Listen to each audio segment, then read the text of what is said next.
So, we are going to discuss about Indian philosophy today. Indian philosophy is also called as Bharatiya Darshan. So, to understand what is actually philosophy, philosophy is called as Darshana. Darshana comes from the root word drish, just like our participant had questions on what is the purpose of this life. Similarly, our scientists, spiritual scientists in the past, the rishis, had questions on the very existence as to who are we actually, who is God, what is the relationship of an individual with God, and what is the purpose of coming here.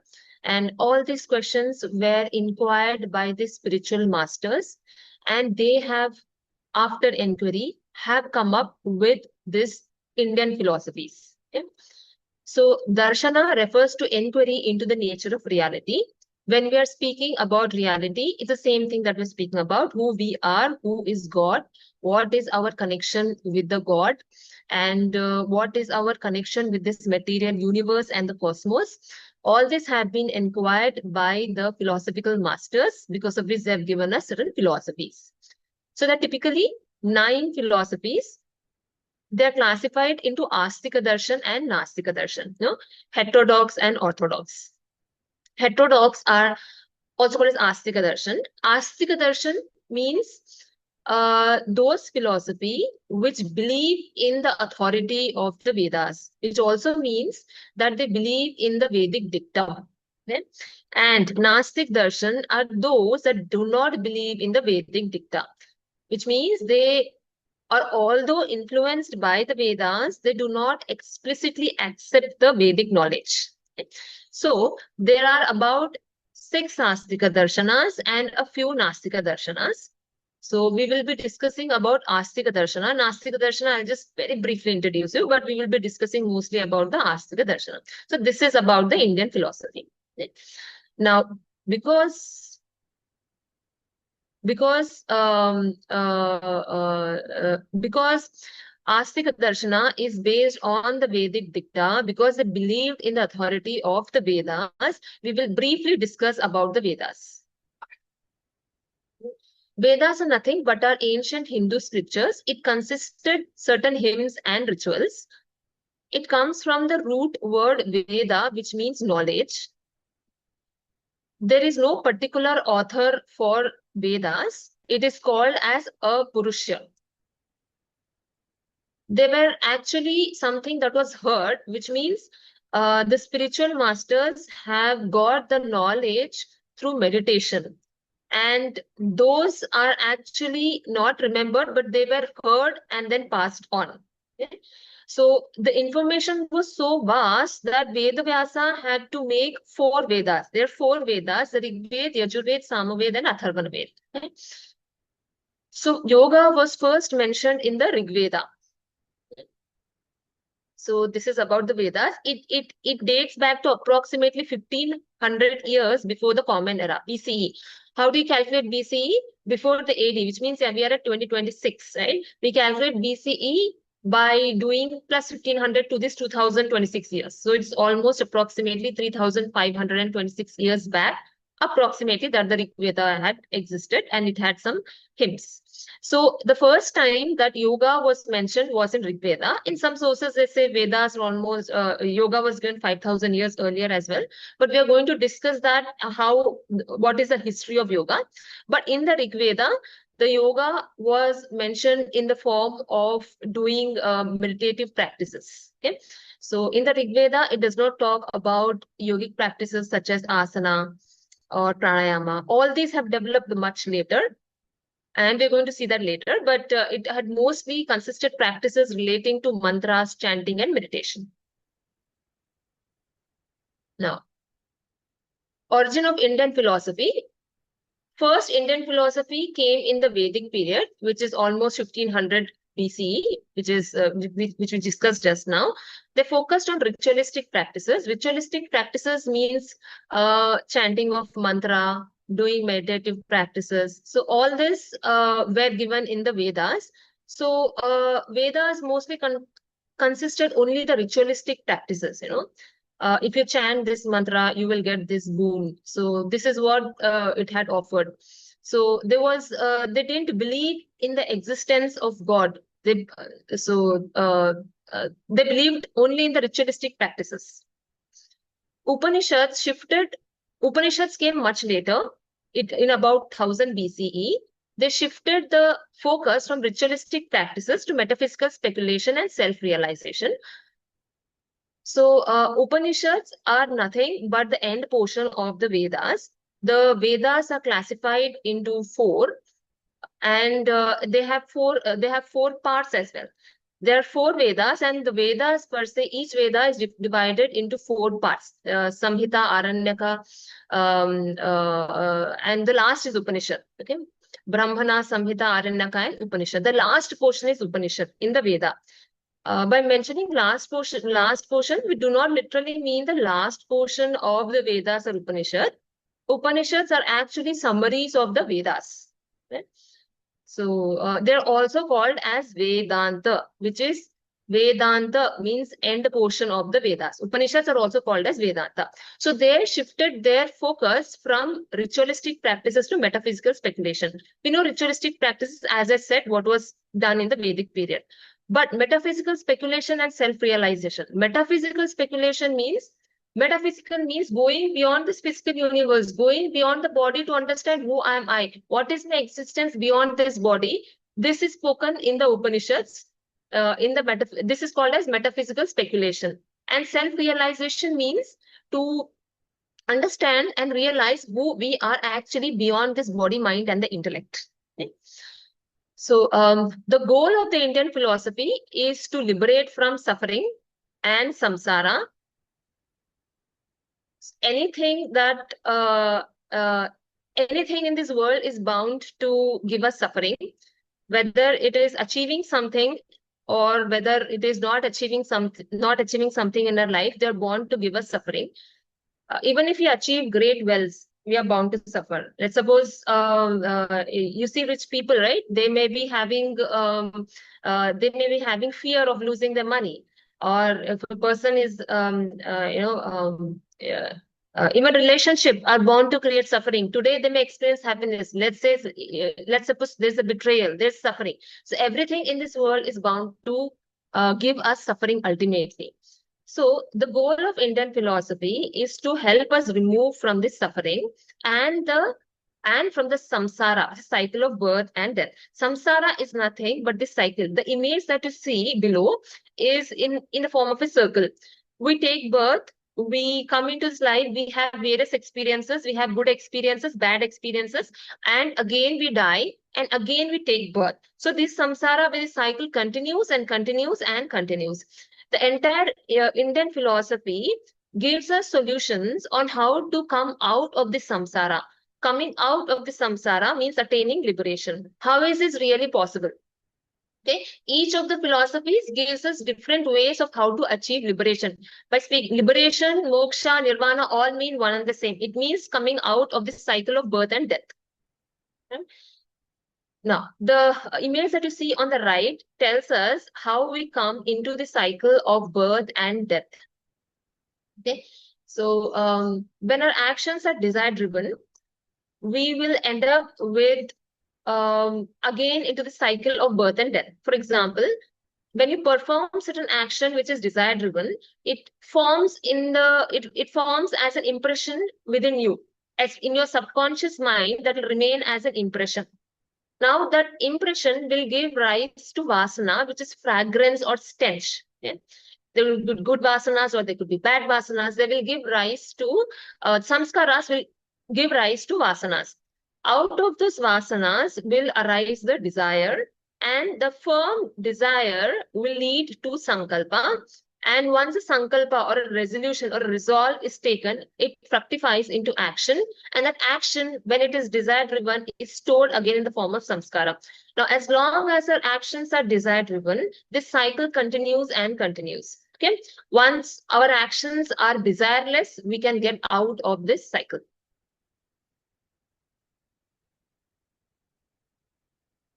So coming to Indian schools of philosophy, as we discussed, there are Astika and Nastika Darshana. Astika Darshana believed in the authority of Vedas, and there are about 6 of them. 2 are based on the Vedic texts, the Mimamsa and the Vedanta, and 4 are based on independent grounds, the Sankhya, Yoga, Nyaya, and Vaisheshika. There are few Nastika, they do not believe in the authority of Vedas, the Buddhists, the Jains, the Charvakas, and Ajivikas. Okay? Now, we will discuss briefly about each of the philosophies. The first is the Nyaya philosophy. When we are discussing about the philosophy, we need to understand when the philosopher has given this philosophy, what is it that was the root cause of suffering, and how can we get out of the suffering, and how can we achieve liberation? These 2 questions should arise when we're discussing about each of the philosophies. The first is Nyaya. So Nyaya tells that the suffering is because of not having correct knowledge. Under the wrong knowledge or false knowledge, when we perform actions, it leads to suffering. As I said, the 2 questions that we have to see. First is, what is it that leads to suffering? And second is, how can I get rid of suffering and how can I achieve liberation? In the first, the Nyaya says that if actions are performed under the influence of wrong knowledge or out of ignorance or of false knowledge, it leads to suffering. And to get out of the suffering, we need to have the right knowledge. So Nyaya basically focuses on logic. Understanding the right knowledge will help us achieve liberation or help us not come into the cycle of the samsara. The second is Vaisheshika. Vaisheshika says that everything in this universe can be reduced to atoms. And by understanding the real nature of the universe, we can get rid of the cycle of samsara and attain liberation. So the last row tells when exactly the philosophies had come into existence. I'll come to Sankhya and Yoga next after discussing Mimamsa and Vedanta. Mimamsa and Vedanta are basically interconnected to the Vedas. Mimamsa completely believed in the Vedas. They believed that suffering is because when we perform incorrect action, which is not aligned with the dharma. Okay. So liberation can be achieved only when we perform the actions as per the correct Vedic rituals. Right? Vedanta are the end portion of the Vedas. They actually tell about the existence, our metaphysical existence, who we are actually beyond this physical universe.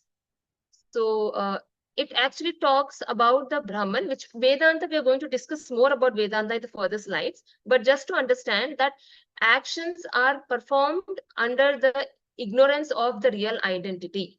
Okay? And once we realize our own real identity, which is also called as self-realization, that is when we can achieve liberation. This is what Vedanta speaks of, liberation. Coming to Sankhya and Yoga, Sankhya or Yoga are interconnected. Okay, the underlying principle of Samkhya and Yoga is the same. Sankhya is also called as Samkhya, which means numbers or enumeration. So the cause of suffering in Samkhya is the confusion between Purusha and Prakriti, which means identifying myself to be the body, the mind, and the intellect, and not knowing who I am actually causes the suffering. Now, once we are able to discriminate between the real I and the body, mind, and intellect, we can achieve liberation. This is what the Sankhya says. Yoga is nothing but an offshoot of Sankhya. So in yoga, there is again the concept of Purusha and Prakriti as well. But in yoga, the suffering is because of mental fluctuation. Mental fluctuation means our thoughts, our negative thoughts, excessive thoughts, which does not help us understand who we really are. When you throw a stone in a pond, you can see the waves coming out. You can see the ripples in the pond, right? Similarly, when the mind is full of thoughts, it can never really know who we really are. So in yoga, the way to achieve liberation primarily for persons like us is Ashtanga yoga. Asana, basically the practice of asana, pranayama, pratyahara. All these practices are aiming towards liberation. Even when we do asana, the main purpose is to still the fluctuations of the mind. So these are the 6 philosophies in brief. These are also called as moksha shastras. And there are we have yeah. So the 6 schools of Indian philosophies have been given by the founders. Their Nyaya was given by Gautama, Vaisheshika was given by Kannada, Sankhya was given by Kapila, Yoga by Patanjali, Mimamsa by Jaimini, and Vedanta Uttar Mimamsa by Vyasa. So these are the founders of each of this philosophy, and they have given in the form of sutras like Yoga Sutras or Mimamsa Sutras or Vedanta Sutras or Nyaya Sutras. So they're given in the form of sutras. Just to summarize in brief, Nyaya and Vaisheshika focused on logic and the categories of reality. And they believe that liberation is possible only through knowledge. We have discussed the first two, right? Nyaya and Vaisheshika. They say that liberation is possible only through knowledge. Samkhya and Yoga. Samkhya says liberation is possible by understanding the distinction between who we really are versus who we think we are. And Yoga says that liberation is possible by building this awareness between who we are and who we actually are not, and also by doing meditative practices. Mimamsa and Vedanta both comes under the Vedas. So one Mimamsa emphasizes on ritual action, and the other on metaphysical realization of the Brahman. So Mimamsa says that liberation is possible only when you perform the rituals correctly, and without any desires. And Vedanta says that once you achieve self-realization, that is when you can achieve liberation. These images will tell you exactly, when we're discussing complex thing in the earlier slides, these images will help you to understand things more clearly. There are a few concepts here, like, dualistic and monistic. The Sankhya philosophy that we were seeing had Prakriti and Purusha. In that, we were telling that we are distinct from the body, mind, and intellect. The concerned we that we are referring to is the spirit. So, the spirit plus the material reality is consisting in a living being. So, that is why Sankhya is considered to be dualistic, which means there are two terms here, which is Prakriti and Purusha. Prakriti means the material reality. The body, the mind, the intellect all constitutes the Prakriti. And Purusha, which is a spirit, is distinct from the Prakriti, and a living being has both the Prakriti and the Purusha. The Sankhya is dualistic in nature. Sankhya philosophy is dualistic in nature. Nastika philosophies like Buddhism, Jainism, they believe that there are no souls and everything is just a material reality. The focus on this slide is about Vedanta. There are 3 sub-schools under the Vedanta. It is the Dvaita, the Advaita, and Vishishta Advaita. Dvaita is dualistic. Just like Sankhya is dualistic, Dvaita is also dualistic, which means they say that the spirit is different from the material reality. Here on the right portion I have given Dvaita, Atman and the Brahman. Here, when we're speaking about Vedanta, we are discussing about the Atman, concept of Atman and the Brahman. When we're discussing about the concept of Atman, it refers to the individual consciousness. When we are referring to Brahman, we're referring to the pure consciousness that exists beyond this physical universe. Okay? Now, Dvaita, which is a dualistic philosophy, says the Atman and Brahman are distinct and the world is considered to be a real. Whereas the Advaita Vedanta is completely opposite to Dvaita. So what it says is Atman and Brahman are identical and the world is just an illusion. Dvaita says the world is real, but Advaita says the world is unreal. It is only a manifestation of the Brahman. Vishishta Advaita says that Atman and Brahman are identical, but they are different and this world is real. Okay? So here they say Atman and Brahman are identical, but they have the different identities and the world is considered to be real. Under the Advaita philosophy, we see the different states of the mind to understand why why they say that Atman and Brahman are identical. Okay. So Advaita philosophy says the world is unreal and it is just a manifestation of our mind. Okay. So everything that we see with our eyes is not permanent. Advaita Vedanta says that reality means something that is not changeable. And because this world is bound to change, it's not considered to be real. So only Brahman is considered to be real. And whatever is happening in this universe is impermanent and bound to change. That is why it is unreal. You know, we go through different states. That's the waking state, dream state, and the deep sleep state. There are three states in general. You are in the waking state, you're experiencing the world. Okay? In the dream state, you are seeing the dreams. In the deep sleep state, you're not even seeing the dream and you're not even in the waking state. Okay? So now this tells that all this is just the state of our mind, and the world and everything that we see is just a state of our mind and nothing is real because it is constantly changing. When we are in a dream state, we are not in the waking state. And when we are in the deep sleep state, we are not in the dream state. The reason why they say that all this are just states of mind and not real, I can explain you with the help of an example. Let's say you were watching a movie. You were in a waking state when you were watching the movie, and in the movie you see someone getting a Olympic medal. Okay? And you suddenly doze off while watching the movie, and you get into a dream and you start dreaming. You start dreaming that you have won an Olympic medal in swimming. But in reality, in your waking state, you're not even a swimmer. But you start dreaming that you have won an Olympic medal in swimming. And suddenly you go to the podium and you want to collect the medal, and you fall down. And that was a dream state. Right? And when you fall down, you wake up and you come into the waking state. And then you realize that that was just a dream. It was a state of your mind. Similarly happens with other dreams, deep sleep and the waking state. These are nothing but state of mind, which is bound to change and which is not real.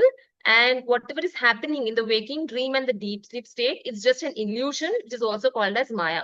The only real state is the fourth state, which is called as the consciousness, which is the fourth state, or what's called as Surya, which is the consciousness, which is the pure consciousness state.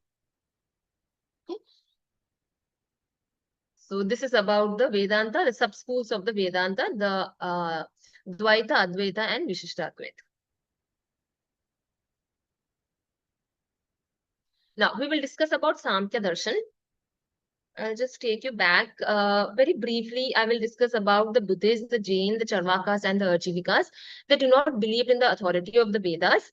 As in Buddhism, they understood that there was suffering. They understood that there was a cause of suffering. So they have provided the four noble truths. There's suffering, there's a cause of suffering. We can get out of suffering, and they have provided us the path of suffering. An eightfold path. Right view, right resolve, right speech. All this have been provided by Buddhism to get rid of the suffering.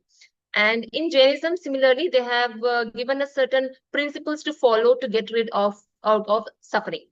Charvakas believed that there is no life after death, and this is the only life that you have, and you enjoy it, take maximum benefit out of the current life. Is because you don't have any birth after your death.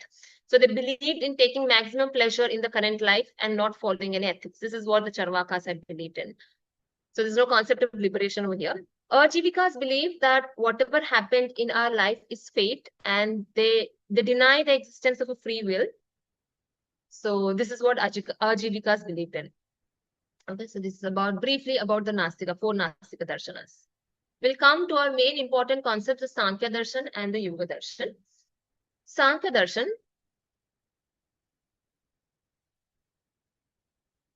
The founder of Sankhya Darshan is Kapila Muni. Okay? And he's considered to be the incarnation of Lord Vishnu, who is the grandson of Brahma. So Sankhya philosophy was presented as a discourse given by sage Kapila to his mother Devahuti. So Kapila Muni, when he was a kid, he said to his mother that I wanted to take sannyas. So his mother Devahuti said that you and your father are going to achieve liberation, but what about me? So that is when Kapila Muni said to his mother Devahuti that mother, don't worry, I am going to ensure that you achieve liberation before me. So that is when it is a very unusual case of a child, giving a discourse to the mother. So, Sankhya philosophy is kind of a discourse given by sage Kapila to his mother. So this is how the Sankhya philosophy came into existence. Samkhya means number or enumeration. What does it deal with? It deals with principles of creation. By principles of creation, we mean how did the entire universe come into existence? Whether was it actually created or whether it was actually only a transformation, whether things existed earlier before the transformation, or whether it's newly created. All this will be discussed in the next slides. Okay. Sankhya deals with creation, it deals with the existence and how liberation can be achieved.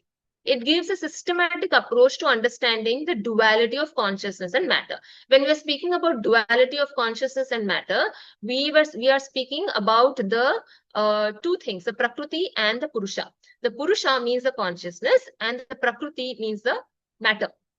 So the two beliefs in Sankhya philosophy are Purusha and Prakriti. Purusha means spirit, something that is not changing.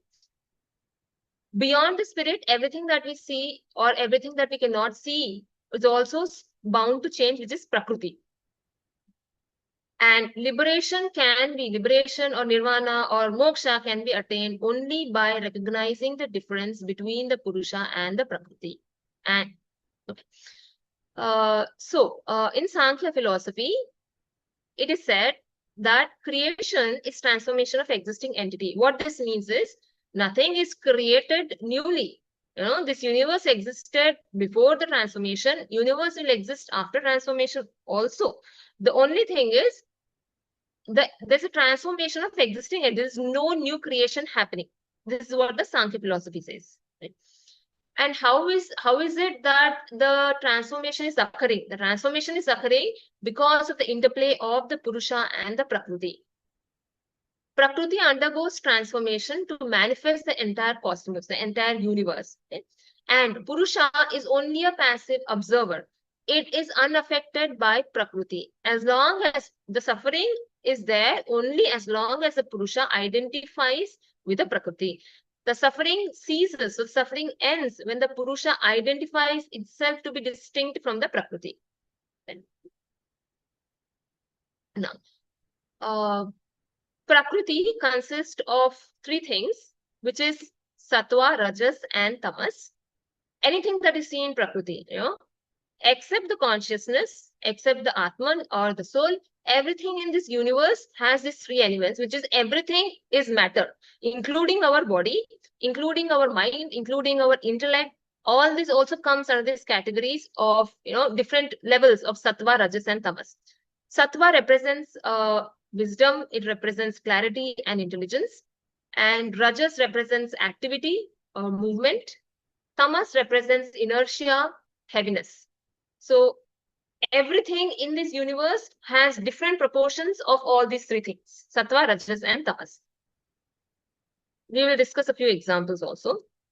Again, just to explain you the distinction of the Prakriti and the Purusha. Purusha is just a witnessing consciousness. It is distinct from the Prakriti. It is as long as Purusha identifies itself with the Prakriti, only there is suffering. But Purusha is distinct from the Prakriti.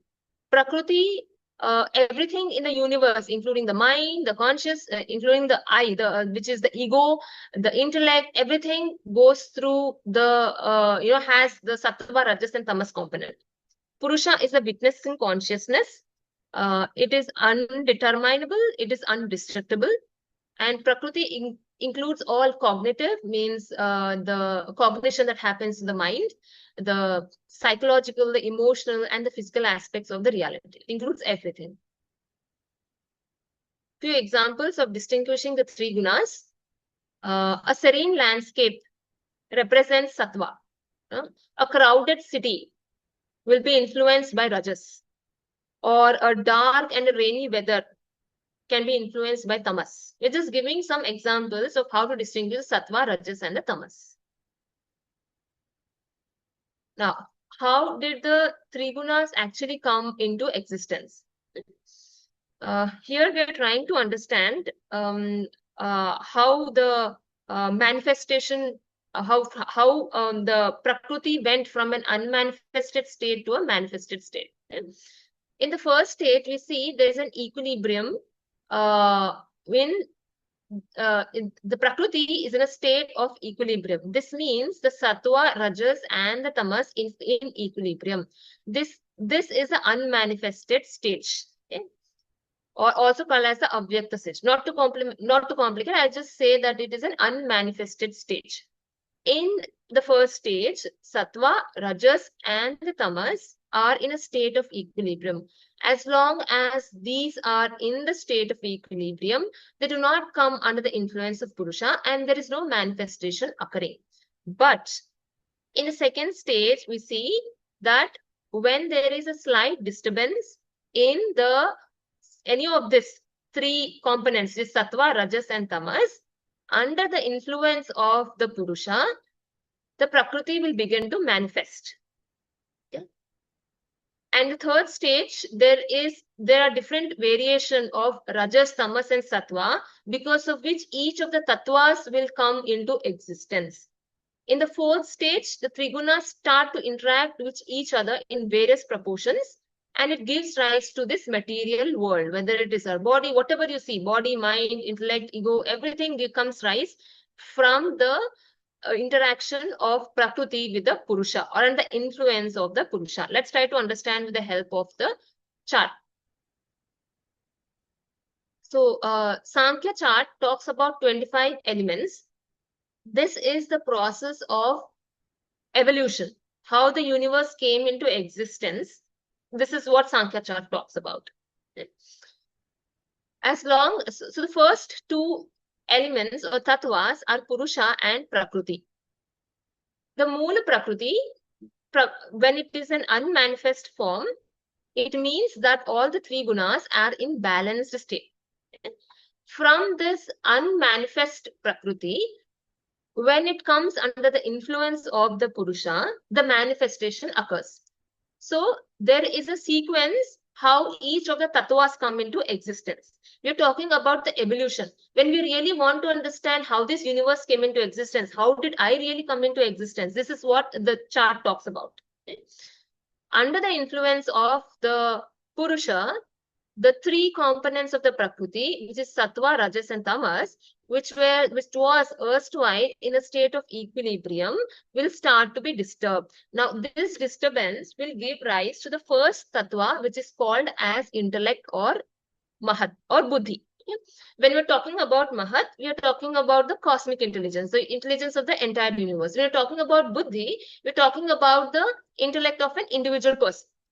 So under the influence of the Purusha, the first component to, the first Tattva to arise is the Mahat or the intellect. Okay. Now, within this Mahat, again, because as I said, every Tattva has a component of Sattva, Rajas, and Tamas. Now, within the Mahat, these three components, the Sattva, Rajas, and Tamas, there'll be a disturbance within these three, because of which it will give rise to ego, okay, which is called as Ahankara. This Ahankara can be Sattva Ahankara, Rajas Ahankara, and Tamas Ahankara. So, there are, out of this Ahankara, the first 16 sets of Tattvas arise, which consists of the mind, the 5 Jnanendriyas, the 5 Karmendriyas, and the 5 Tanmatras. The mind, the Ahankara, and the intellect, which is the Man, Buddhi, and the Ahankara. These are also called as Antakarna. Okay? And the Jnanendriya, the Karmendriya, also called as a Bahya Karna. So the mind is essentially sattvic by nature. But it may have a component of rajas and tamas for various reasons. Uh, Out of these 16, the first to arise is the mind, the 5 sense organs, and the 5 organs of actions, because it will help us interact with the outside world. The Gyanendriyas consist of the eyes, the ears, the nose, the skin, and the tongue. And the 5 organs of actions consist of the hands, the feet, the speech, the elimination, and the procreation. Out of the second set of the 16 to arise from the ahankara are the 5 tanmatras, which are the sound, touch, form, taste, and smell. Okay? Now, only when this comes into existence, it gives rise to the mahabhutas.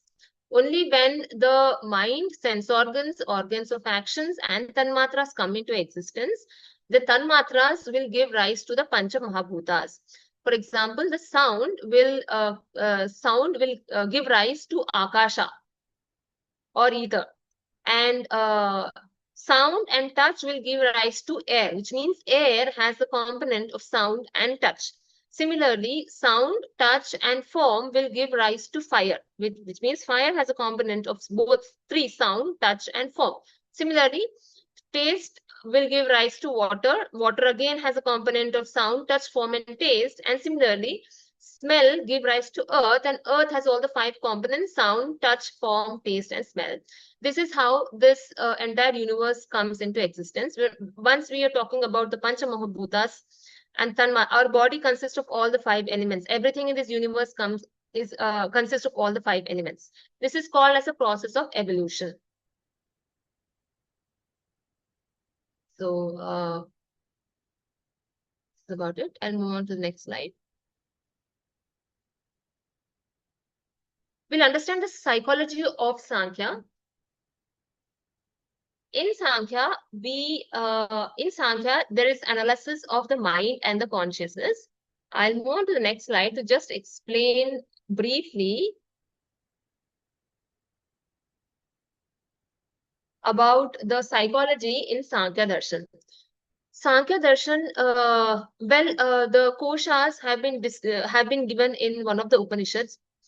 But to understand the psychology given in the Sankhya says that the subtle and the causal body will travel from birth to birth, and they travel as a package until these karmas are fully exhausted. Now, to understand what is the subtle and causal body, we'll briefly try to understand the koshas. So we see ourselves as this physical body, but we have different layers. These different layers are only for understanding. We cannot actually identify this, only to understand that there are different layers, but these are all interconnected layers of ourselves. Okay? There are 5 layers, which is the Annamaya Kosha, which is made with the food material, right? And it's considered to be the gross body. Pranamaya Kosha consists of our energies, which is called as prana, or the vital life force. And Manomaya Kosha is basically the mind, and Vijnanamaya Kosha is the intellect or the higher mind. So Sukshma Sharira, or the subtle body, which consists of Pranamaya Kosha, Manomaya Kosha, and Vijnanamaya Kosha. And Karana Sharira is the Anandamaya Kosha, which consists of the Vasanas. It's called as a causal body. So here, as per the psychology given as Sankhya Darshan, it says that it is a subtle body and the causal body, which means after the death, it is only the Sukshma Sharira and the Karana Sharira, which means after the death, a person leaves only the gross body. But the energies, the mind, the intellect, the ego, the vasanas, everything will be carried from birth to birth until and unless all the karmas are fully exhausted, a person will not achieve liberation. So this is the psychology in Sankhya. So what it says is, subtle or linga sharira, which consists of the manas, the buddhi, ahankara, and prana, survives physical death. Which means on death, although we live this physical body, it's the physical body that we are getting is given by the mother nature, consisting of 5 elements. We'll have to return her back.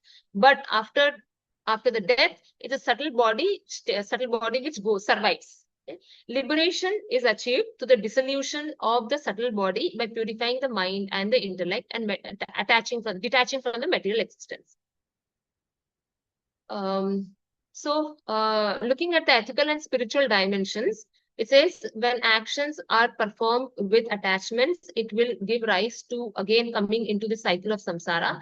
But when you perform actions selflessly, you can get rid of this samsara and can achieve liberation. Okay. Moksha is achieved through Viveka Jnana. Viveka Jnana means, Viveka means discriminating, ability to discriminate. Intellect has the ability to discriminate, which means here discriminating the real versus the unreal, discriminating the Purusha from the Prakriti. That's what we're talking about. Sankhya's philosophy, Sankhya's influence on yoga's philosophy. Sankhya and yoga philosophy. We're going to discuss yoga philosophy next. Sankhya and yoga philosophy are deeply interconnected. Sankhya philosophy provides it tells us about to develop the Viveka Jnana, okay? But yoga gives us the practical methods for achieving the liberation. No? Sankhya does not talk about asana or pranayama, whereas yoga talks about a practical framework. How can you achieve liberation practically? This is what yoga speaks about. So that is why yoga is also called as practical Sankhya, and Sankhya is also called as theoretical yoga. Liberation in Sankhya philosophy can be achieved only through Viveka Jnana, recognizing the transcendental nature of Purusha, and freedom from one achieves freedom from cycle of birth and death, samsara, only through Viveka Jnana. That is the concept given in the Sankhya philosophy. Comparison with other philosophical systems. Sankhya says that everything existed earlier also. Whatever is happening is only a transformation, which means whatever you are seeing is actually not a new creation, but is only a transformation. Whereas other schools such as Nyaya and Vaisheshika says that everything that's happening is new. World is created new all the time. And Advaita Vedanta says the world is only an illusion. So this is some comparison with the other philosophical systems. We'll now discuss about the Yoga Darshan. Yoga Darshan is an offshoot of Sankhya, which means the same philosophy that is being discussed in the Sankhya philosophy is also discussed in the Yoga philosophy as well. With the only distinction that Yoga has also a concept of Ishvara.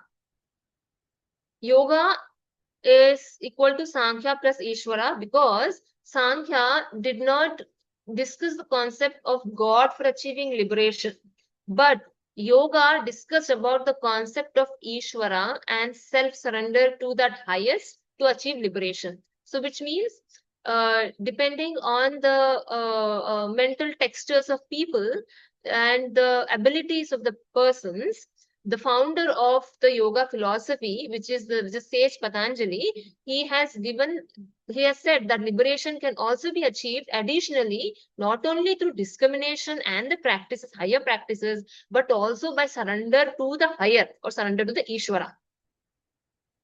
Yoga Darshan was given by Maharshi Patanjali, and it is a very systematic approach to self-realization. Foundation of Yoga Darshan it's deeply connected to Sankhya because the philosophy there's a concept called as Samana Tantra, which means almost both of them share same philosophical understanding. So that's why they're called as Samana Tantra. But Sankhya is Nir Ishvara Sankhya and Yoga is Sa Ishvara Sankhya because Sankhya did not discuss about Ishvara, so it's called as Nir Ishvara Sankhya because Yoga has its philosophy, its roots from the Sankhya and also has the concept of Ishvara to attain liberation. It is called as Sa Ishvara Sankhya. To understand the historical origins of Yoga Darshan, we have seen the Vedic period almost about 3,500 years back. 3,500 years back. And before the Vedic period, pre-Vedic period existed. In which during the Indus Valley civilization, there were certain stone markings, something called as Pashupati scene, where we have seen a person sitting in a yogic posture. So that is when we could trace out the roots of existence of the yoga. And later, after the Vedic period, there is a pre-classical period which discusses about the Upanishads. Upanishads, we've said, the end portions of the Vedas, and Bhagavad Gita Again, it has concepts from the Upanishads. A culmination of various teachings from the Upanishads are given in the Bhagavad Gita, which again, these are texts of yoga. Don't think that yoga is just about asana, and just Hatha Yoga text speaks about yoga. No, our main concepts of yoga also come from the Upanishads and the Bhagavad Gita. The reason for discussing historical origins is because yoga did not exist in the form of asana earlier. During the pre-Vedic period and the Vedic period, or the pre-classical period, during the pre-Vedic period and the Vedic period, it was mostly about the meditation, about chanting, mantras, all this was constituted yoga. But in the pre-classical period, the Upanishads and the Bhagavad Gita, various types of yoga had come, like Bhakti Yoga, Karma Yoga, Jnana Yoga, all these different forms of yoga had come, but also those are also comes under the concept of yoga. And after that comes the classical period, just the Patanjali Yoga Sutras. In the pre-classical period, and, yeah, this classical period, Patanjali Yoga Sutra came during the classical period. It consists of the eightfold yogic path. And after the classical period, only came Hatha Yoga and Tantra Yoga. Hatha Yoga consists of the various bodily postures. That is when we're discussing about asanas, we're talking about the Hatha Yoga, which came into existence after the various forms of yoga, which is already came in the earlier periods, so as the pre-classical period and the classical period. Patanjali Yoga Sutras, it hardly deals, very little deals about the asana, but not very much in depth. But more practice was focused or oriented towards the purification of the mind. But after the classical period, since it was noticed that people did not have a healthy body, which means a healthy body cannot really achieve a healthy state of mind, because their attention will go on the body. As long as only the body is healthy, the mind can, higher states of mind can be achieved. So in the post-classical period, the first goal was to purify the body with the help of asanas and the help of kriyas. That is the next thing. And we have, after the post-classical period, we have modern yogis like the Swami Vivekananda and Krishnamacharya, who had made various contributions in the field of yoga. When it comes to Yoga Darshan, it is Sage Patanjali who has given us the Yoga Darshan. But apart from Yoga Darshan, Sage Patanjali has given us various texts as well. He has given us a Mahabhashya for cleansing of speech through grammar. And additionally, he has given us the Charaka Vartika, which is the Ayurveda, knowledge of Ayurveda. So apart from the knowledge of yoga, Maharshi Patanjali, who has given us the Yoga Darshan, has also given us the grammar and the text on grammar and Ayurveda as well. This is briefly about Yoga Darshan. The core text of Yoga Darshan is Patanjali Yoga Sutra. It is just like every darshana or the philosophy has its own text. When it comes to Yoga Darshana, the core text is the Patanjali Yoga Sutras. And some of the main concepts given in the Patanjali Yoga Sutra is Ashtanga Yoga. When we're discussing about Ashtanga Yoga, we're talking about the Yama, Niyama, Asana, Pranayama, Pratyahara, Dharana, Dhyana, Samadhi. This is called, these 8 steps are called, Ashta means 8. Anga means 8 limb. These 8 limb steps, 8 limbs are provided in the Yoga Darshan. Apart from this, concept of Ishvara has also been given. If a person cannot, completely do these practices, even by surrendering to the higher, surrendering to the Ishvara, one can attain liberation. And very briefly about the role of Samadhi is given, we'll not discuss in depth, but various forms of Samadhis like Vikalpa and Nirvikalpa Samadhi have been discussed in the Yoga Darshan. Samadhi is nothing but the highest state in the 8 steps of the yoga. As a path of liberation, in the Yoga Darshan, liberation can be achieved through this Ashtanga Yoga by developing the Viveka. Developing the Viveka means, here again, the intellectual ability to discriminate between the Prakriti and the Purusha, and the overcoming avidya. All the actions that we perform are mostly under the influence of this avidya.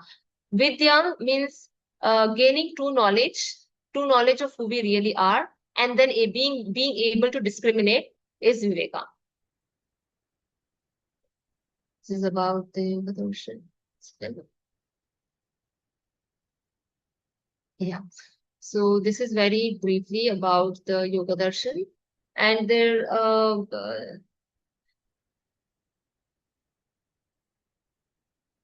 Yoga Darshan has four padas. Very briefly, they are given in different topics in the text. So that will be covered later.